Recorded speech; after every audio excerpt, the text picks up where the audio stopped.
Senang sekali bisa menjumpai Anda kembali di Suara Rakyat, Suara untuk Perubahan. Dan saya Andrew Julian, kembali menjumpai Anda semuanya. Kali ini kita akan membahas mengenai bagaimana Komisi D menyoroti penyakit pada anak, terutama di kota Surabaya yang banyak sekali variasi penyakitnya dan banyak juga penyakit-penyakit baru yang bermunculan pada anak di kota Surabaya. Nah, bagaimana sorotan dari Komisi D DPRD Kota Surabaya? Sekarang saya sudah bersama dengan Dr. Akbar Rawita Kadir. Halo dokter, apa kabar? Halo. Sehat ya dok ya? Alhamdulillah sehat. Ya, Andrea sehat juga ya? Sehat dong dok. Dokter Akbar ini adalah anggota Komisi D DPRD Surabaya.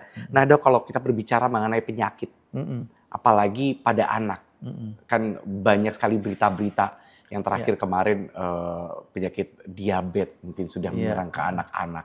Nah ini kalau kita berbicara seberapa parah masalah tentang maraknya penyakit-penyakit pada anak, apalagi adanya penyakit-penyakit baru yang bermunculan. Jadi sebenarnya penyakit pada anak itu dari dulu sampai sekarang itu sama aja, Jadi yang paling banyak itu ISPA, kemudian paru-paru ya, ada yang pneumonia, bahkan TBC ada, terus diare, kemudian sakit telinga dan sebagainya.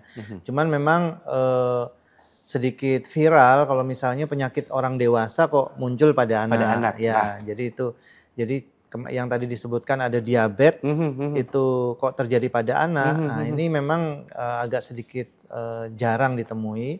Tapi kalau kita pikir-pikir semakin lama ini hidup kita itu, pola hidupnya itu semakin berubah.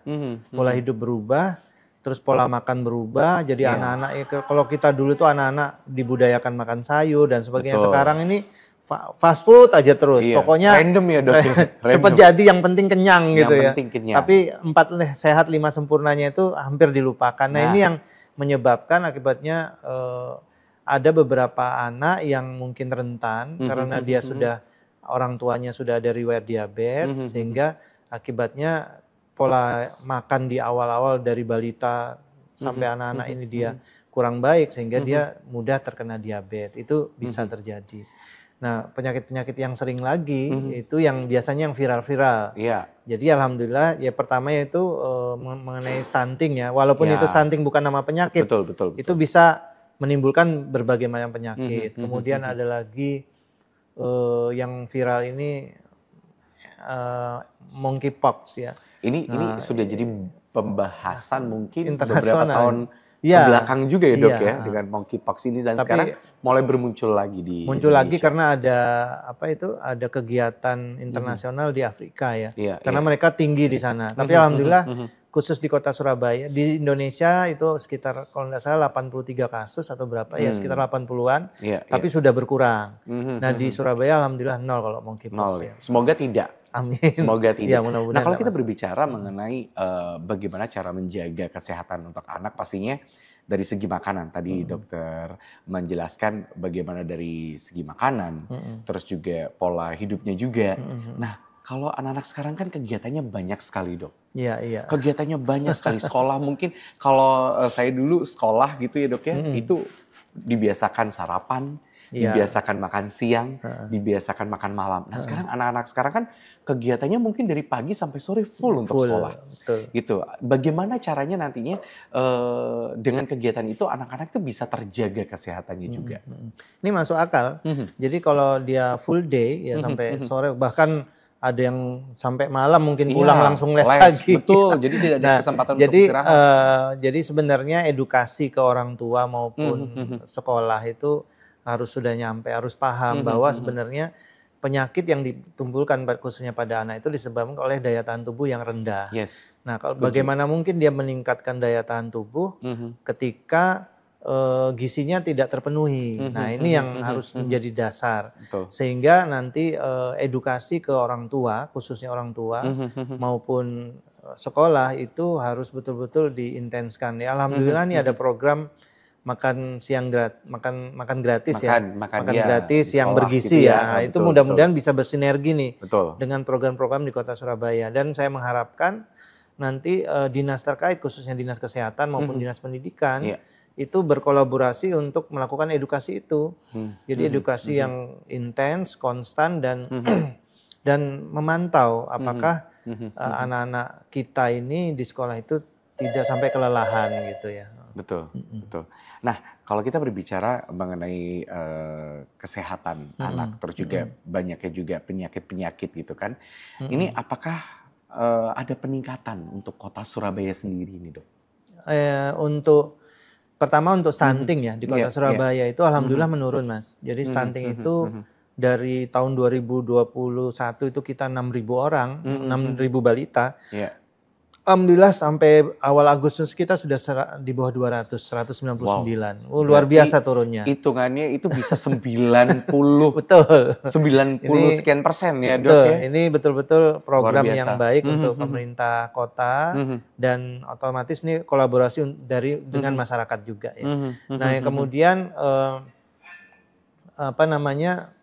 penyakit-penyakit yang lain yang lainnya itu konstan ya, seperti ISPA itu ada. Kemudian maksudnya itu tidak menurun, tidak juga meningkat, stabil dia, karena itu istilahnya kalau kita lihat itu penyakit yang musim ya. Jadi ada musim ISPA, juga cuaca. Cuma intinya sebenarnya adalah supaya kasus-kasus ini tidak meningkat, kita menghindari ya, agar supaya kita intinya kan sebenarnya itu tadi budaya PHBS, Mas. Hidup bersih dan sehat. Nah, itu betul-betul harus terus dicanangkan. Kita ambil contoh misalnya pas waktu Covid dulu. Kita kan selalu cuci tangan. Selalu. Kita tidak bisa lupa dengan itu ya. 3M bahkan 5M kan. 5M. Nah, itu. Selalu menjaga. Harusnya sekarang sudah mulai luntur ya. Luntur. Nah, harusnya itu betul-betul kita giatkan, walaupun tidak se-ekstrim dulu, tapi kita giatkan bagaimana kita sering-sering mencuci tangan. Kemudian apalagi di sekolah itu bagaimana. Nah, ini saya rasa peran serta dinas dan masyarakat itu harus berkolaborasi. Betul. Berarti dari penurunan terus pencegahan penyakit pada anak di Surabaya, ini apakah sudah dikatakan Surabaya berhasil untuk menangani penyakit-penyakit pada anak tersebut? Apakah apa yang dilakukan ini sudah efektif di kota Surabaya ini, Dok? Kalau kita lihat cukup baik ya, cukup baik dalam menangani, karena apalagi Surabaya adalah kota layak anak. Jadi kalau sudah berani mengatakan Surabaya adalah kota layak anak, berarti segala akses, baik salah satunya adalah akses kesehatan itu harus betul-betul menunjang. Nah, jadi alhamdulillah, jadi program-programnya pemerintah kota ini betul-betul cukup menunjang ya. Kita lihat ada program 1 ambulan 1 kelurahan, ada program 1 kesehatan tenaga nakes 1 RW. Nah, ini jangan diucapkan saja, tetapi dilaksanakan. Dan kita memang pantau ada beberapa kekurangan. Nah, ini saya harapkan nanti Dinas Kesehatan betul-betul melihat di sini, khususnya untuk anak ya. Kalau untuk anak berarti linknya adalah Dinas Pendidikan. Dinas Pendidikan itu kan yang menaungi tuh. Kalau kita kan di Surabaya itu SMP dan SD sampai ke PAUD, ya kan. Nah, di situ lingkungannya bagaimana? Terus UMKM di sekitarnya bagaimana? Apakah udah bersih apa enggak? Jangan-jangan sampai nanti salah makan, misalnya makanannya itu istilah sekarang kan banyak tuh. Makanan yang pewarna yang bagus menarik tapi nggak bagus untuk ginjal. Kalau itu sering-sering dikonsumsi kan akhirnya merusak ginjal. Nah, itu yang harus diperhatikan. Berarti fasilitas kesehatan cukup memadai dan harusnya ada kolaborasi juga, pengawasan juga terhadap UMKM. Nanti kita akan lanjut lagi nih, Dok ya. Saya penasaran dengan makanan-makanan yang kelihatannya menarik tapi itu cukup berbahaya juga untuk anak-anak. Hati-hati itu. Hati-hati. Nanti kita akan bahas masih di Suara Rakyat.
lagi di Suara Rakyat masih bersama dengan Dr. Akma. Tadi pertanyaan yang cukup saya lontarkan cukup menarik jawaban dari Dr. Akma.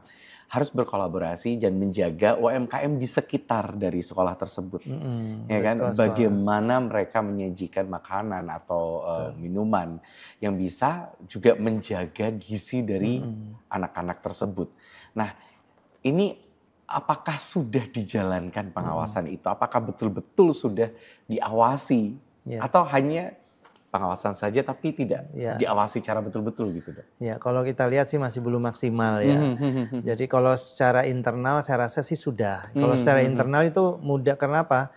Internal sekolah ini mudah memantau kantin-kantin mereka. Nah, yang susah itu adalah di luar sekolah. Di luar dari sekolah. Jadi ketika anak-anak itu keluar kemudian jajan-jajan, nah itu yang kurang terkontrol. Nah ini kita sudah memberikan saran masukan kepada Dinas Kesehatan, bekerja sama dengan Dinas Pendidikan untuk meregistrasi penjual-penjual yang ini. Jadi misalnya nih penjual yang belum diregistrasi itu atau apa itu tidak boleh jualan di sekitar.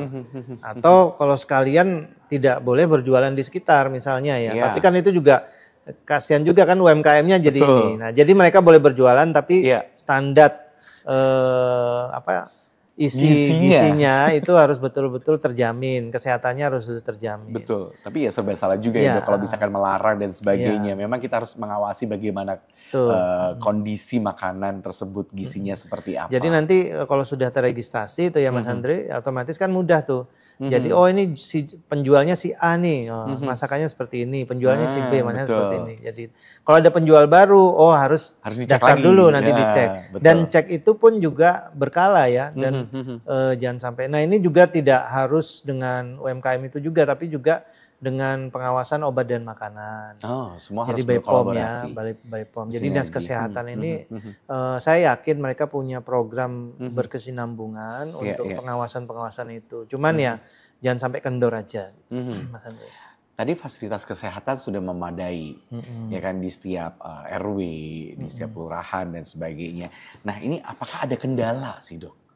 Untuk fasilitas-fasilitas kesehatan yang sudah disediakan untuk melakukan programnya di satu wilayah. Kalau saya lihat sih fasilitas kesehatan sampai ke tingkat posyandu itu alhamdulillah sudah sesuai SOP, standar minimal ya. Nah itu sudah kita lihat. Kemudian fasilitas mereka kan kalau di bawah Kementerian Kesehatan itu kan sudah ada standar minimalnya, Mas. Jadi dia harus punya ini, tenaga kesehatan harus punya ini. Nah yang kita masih kita cek adalah atau masih kita pantau terus progres program satu RW satu tenaga kesehatan. Karena kan tidak mungkin RW menjadi balai kesehatan, ya kan?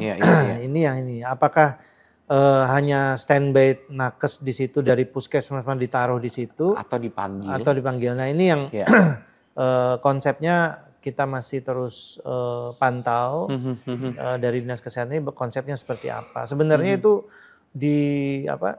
diterima sangat riang gembira oleh warga Kota Surabaya karena wah di balai RW saya ada standby nih nakes gitu ya. Nah ini tapi pasti itu nanti akan bagus untuk edukasi orang tua, otomatis nyampe nanti ke pencegahan ke penyakit pada anak-anak ya. Kalau di daerah-daerah itu kan paling sering ya batuk pilek, mencret, kemudian gatal-gatal, telinga, penyakit telinga itu ya.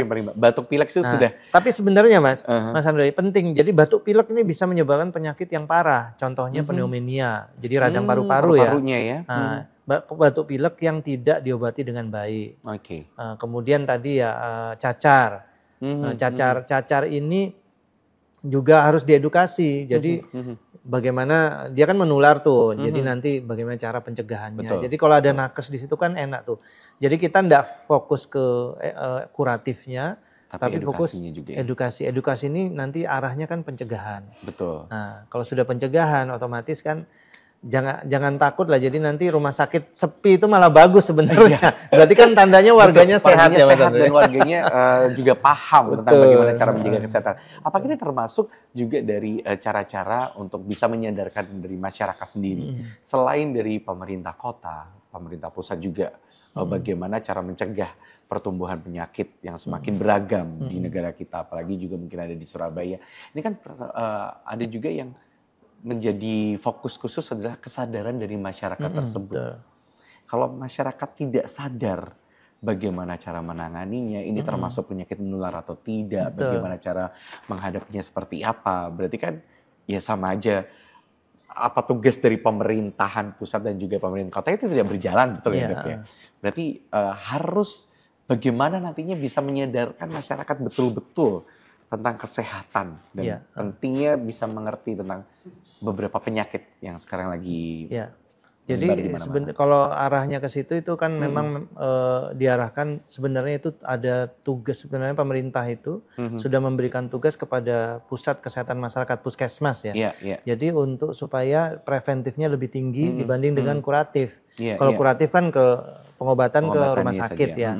Nah jadi gampang lihatnya kalau misalnya nanti data penyakit di satu daerah itu tinggi, misalnya demam berdarahnya tinggi dan sebagainya, berarti edukasinya itu kurang. Jadi edukasinya kurang. Jadi makanya kita lihatnya itu by data memang kalau kita mengevaluasi setiap ini. Jadi kita lihat daerah-daerah mana yang kasus ini kok mulai meningkat, batuk pileknya kok banyak dan sebagainya. Nah ini puskesmasnya kerjanya apa gitu. Nah, jadi jangan sampai tugas-tugas yang memang merupakan kewajiban mereka itu mereka tidak dikerjakan gitu ya. Betul. Berarti ya itu tadi selain dari masyarakat yang paling penting adalah lingkungan berarti ya Dok ya. Lingkungan. Nah ini bagaimana nih Dok tentang lingkungan yang padat penduduk? Ya kan di Surabaya kan ya itu kan juga jadi sorotan utama juga ya Dok ya tentang pemukiman atau lingkungan yang padat penduduk gitu kan untuk kontribusi terhadap meningkatnya sebuah penyakit atau kurang pahamnya dari masyarakat tersebut bagaimana untuk menjaga kesehatan, menjaga kebersihan dan sebagainya. Ini memang saling bersinergi Mas Andre. Jadi contoh ya, jadi lingkungan yang padat penduduk itu otomatis kebersihannya harus diperhatikan. Karena kalau padat penduduk, sampahnya juga pasti padat kan? Pasti. Terus kebersihannya bagaimana? Jadi harus ada konsep memang di tempat-tempat yang padat itu malah fasilitas-fasilitasnya harus ditingkatkan ya. Fasilitas MCK-nya, kemudian fasilitas TPS tempat pembuangan sampah sementaranya, kemudian puskesmasnya seperti apa. Jadi kita tidak mungkin kalau misalnya ada tempat-tempat padat penduduk terus kemudian kita scrap mereka harus pindah kan enggak manusiawi namanya. Tetapi bagaimana improvisasi pemerintah kota, dinas kesehatan bekerja sama dengan dinas-dinas terkait, perumahan dan sebagainya untuk melakukan pembimbingan, evaluasi. Mungkin kalau misalnya memang dia tidak punya pekerjaan, tinggal di tempat padat, mungkin diarahkan ke padat karya, program-program yang. Jadi ini saling bersinergi. Ujung-ujungnya ketika itu tidak diperhatikan, pasti ujung-ujungnya nanti kasihan korban-korbannya adalah anak-anak.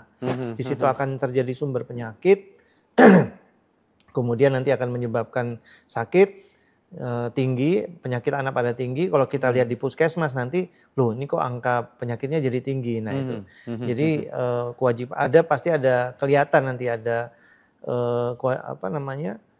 dinas-dinas mana aja yang tidak efektif dalam bekerja gitu. Tapi selama ini, apakah itu memang betul-betul dikerjakan atau belum? Dok ya, nanti saya ingin tahu jawaban dari Dokter Ahmad seperti apa masih di Suara Rakyat. Kita akan kembali lagi.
Masih di Suara Rakyat, masih bersama dengan Dr. Akma, bagaimana cara menjaga agar penyakit-penyakit baru itu tidak bermunculan di kota Surabaya. Terutama bagaimana memberikan kesadaran terhadap masyarakat, terus juga fasilitas kesehatan yang memang sudah memadai.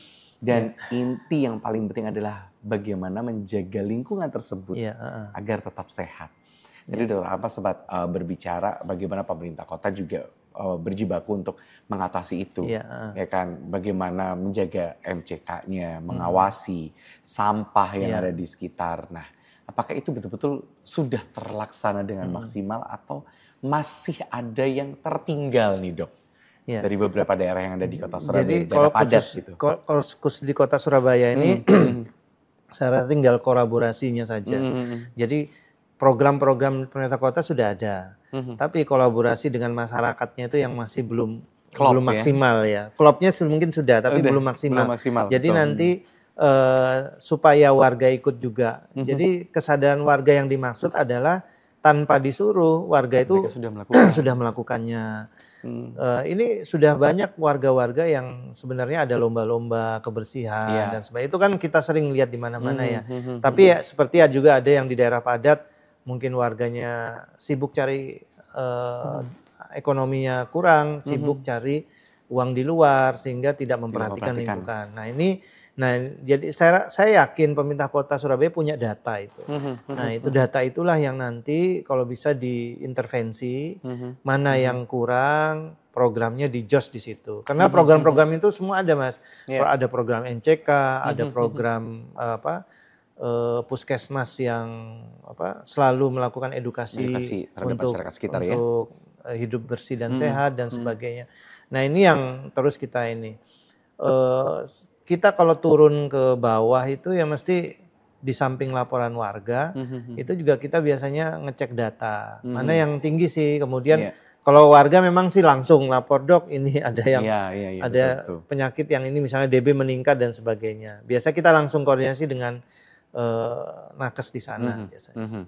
Nah, kembali lagi, Dok, tadi Surabaya berhasil mengatasi stunting dari nilai yang cukup besar, betul. Ya kan, menjadi ratusan, terjun bebas gitu ya. Iya, terjun bebas sekitar 90% gitu kan. Nah, itu kan berbicara mengenai gizi. Berarti di Surabaya ini sudah berhasil untuk mengatasi gizi buruk. Nah, kalau kita berbicara mengenai imunisasinya, Dok, ini cakupan untuk pencapaiannya seperti apa? Imunisasi untuk anak-anak? Data terakhir ya, saya lupa, tapi intinya di atas 100%, Mas, pencapaiannya. Jadi rata-rata sudah tercapai. Iya, sudah tercapai di atas. Sangat imbang, mengurangi gizi buruk dan juga imunisasi sudah tercapai. Jadi untuk imunisasi dasar, karena itu program dari pemerintah, Surabaya ini alhamdulillah street ya. Jadi dan kasus KIPI, kejadian ikutan pasca imunisasi ini juga minimal ada, tapi tidak sampai parah sampai meninggal dan sebagainya. Alhamdulillah terawasi. Nah, ini menandakan bahwa berhasil lah untuk imunisasi. Nah, cuman memang untuk stunting sendiri itu tidak hanya alhamdulillah pemerintah kota Surabaya ini berhasil mengedukasi warganya agar supaya menghindari stunting. Jadi dan kemudian anak-anak yang stunting yang sudah sembuh ini jangan sampai jatuh ke stunting lagi. Nah, terus kemudian bersinergi dengan biasanya anak-anak yang stunting ini adalah orang tuanya yang di bawah garis kemiskinan, Mas. Nah, jadi ada program pengentasan kemiskinan. Nah, program pengentasan kemiskinan ini alhamdulillah berjalan, mulai dari program padat karya, mulai program bantuan sosial, kemudian, nah ini bersinergi dan berjalan beriringan. Nah, itulah yang menyebabkan terjun bebas angka stunting itu terjun bebas sehingga menjadi angka yang sangat baik, yaitu di bawah 200 ya di awal Agustus kemarin tahun 2024. Ya, alhamdulillah, mudah-mudahan ini menjadi konsistensi pemerintah Kota Surabaya agar kalau bisa zero stunting ya. Harus. Biasanya kalau zero Dari terjun stunting bebas. nanti akan zero kemiskinan ekstrim. Itu. Nah, itu selalu mendukung. Saling Iya, saling iya. paralel itu Betul, kejadiannya. harus. Kalau zero stunting ya pastinya kemiskinan juga akan yang penting itu kemiskinan ekstrimnya kita zero. Iya, sebenarnya harusnya kita sudah zero ya 2024, saya belum punya data lagi. Tapi mudah-mudahan kita sudah zero dan kemiskinan ini betul-betul bisa ditekan. Betul. Sehingga nanti perekonomian bangkit, anak-anak tidak ada lagi yang penyakit yang parah ya, tidak sampai ini, sehingga kesejahteraan akan meningkat. Nah, berarti program sudah dilaksanakan, berarti anggarannya pas ya dok ini berarti ya? Anggarannya untuk bahkan mau cara mencegah. Biasanya kalau kurang kita tambahin lagi untuk kesehatan pastinya. Iya, karena memang harus alokasi terbesar untuk kesehatan. Kesehatan dan pendidikan. Kesehatan dan pendidikan. Gitu. Berarti bagaimana cara pengobatannya, kesehatan itu selalu diperhatikan tentang gizi dan sebagainya. Anak yang bergizi juga didukung dengan pendidikan yang bagus. Apalagi kan sekarang PAD-nya naik tuh. Naik berapa? 12 atau 13 triliun ya. Nah, itu kan berarti kan 20%-nya harus masuk di dalam pendidikan dan kesehatan. Betul, harus digunakan secara maksimal di situ. Betul. Wah, ini berarti evaluasi program kerja untuk pengentasan gizi buruk. Terus juga bagaimana menjaga kesehatan pada anak, penyakit dan juga pengentasan ekstrim kemiskinan. Kemiskinan ekstrim itu. Kemiskinan ekstrim. Ini evaluasinya bagaimana nih dok? Dari DPRD sendiri. Sejauh ini evaluasinya bagus ya. Jadi kita lihat program-programnya jalan. Cuma nanti betul-betul harus dimaksimalkan ya. Jadi saya lihat program-program Pak Eri ini berkelanjutan. Mudah-mudahan bisa terus melanjutkan program-programnya sehingga kita berharap nanti ketika kemiskinan itu sudah entas, otomatis penyakit-penyakit pada anak ini otomatis juga insya Allah hilang. Karena di samping itu juga sinergi dengan pemerintah pusat itu saya rasa tidak henti-hentinya itu berjalan terus ya. Untuk ini kita anak-anak ya, jadi DPRD, kami dari DPRD khususnya Komisi D ini memang terus memantau itu ya, apalagi yang viral-viral ini.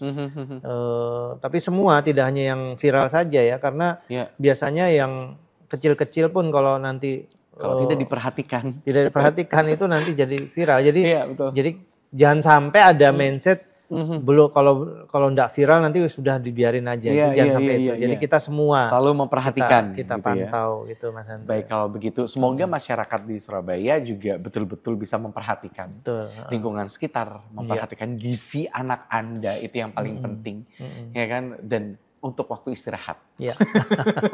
Karena penyakit itu tidak akan menyerang kalau kondisi daya tahan tubuh kita tuh bagus. Baik, luar biasa obrolannya. Terima kasih Dr. Akmal. Semoga Surabaya ini benar-benar yang seperti dokter bilang ramah anak, terus juga anak-anak kota Surabaya sehat semuanya. Dan kalau bisa stunting itu tidak hanya di bawah 200 tapi bisa zero stunting. Mudah-mudahan. Baik, terima kasih Dr. Akmal waktunya. Baik, terima kasih pemirsa yang sudah menyaksikan Suara Rakyat. Kita akan kembali lagi di Suara Rakyat episode selanjutnya. Akhir kata saya Andri Jian, pamit undur diri. Sampai jumpa.